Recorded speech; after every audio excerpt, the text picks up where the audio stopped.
Ndị be anyị ekene m unu, Igbo mụrụ nze mụọ ọzọ, ekenekwa m unu ma kene ihe na-emere unu ihe. Anyị ka nọkwa n'akwụkwọ abụ Ọkpa Akụ Eri Eri. Cheta na ebe anyị kwụsịrị bụ ebe ndị nkụzi gwara Akụba ụzọ na ọ pụtaghị na anyị ga-eme gị ọbịageri n'ihi na nwoke anaghị aza ọbịageri.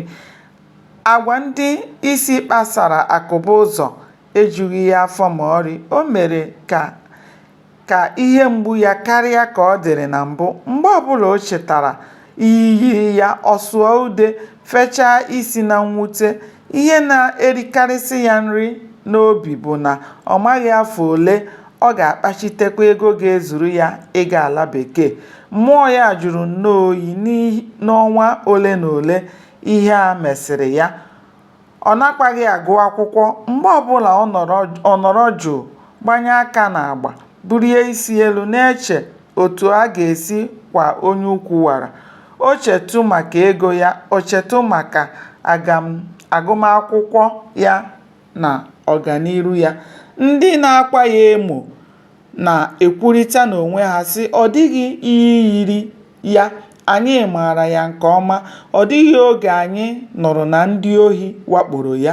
Ọ dịghị oge a sịrị na ihe ya furu.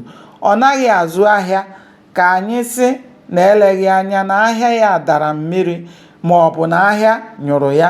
Ọ dịghị ikpe o kpere ma ọ bụ okwu na ụka o kotere nke mere ka o mefuchaa ego ya. Ọ dịghị n'oke oriri na ọṅụṅụ. Ọ naghị azụ erimeri n'ahịa kama ọ na-ere ere. Naanị ihe o rere ga-ezuru ya ịga ala bekee. Akụba ụzọ bụ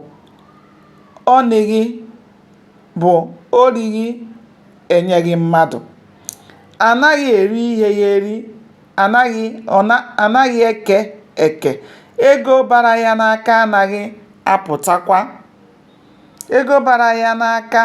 anaghị apụtakwa ọzọ. Ọ na-akpata ego hinne ma ọ naghị ekwe eji ya eme ihe. Ọ chọghị iri akụ ya.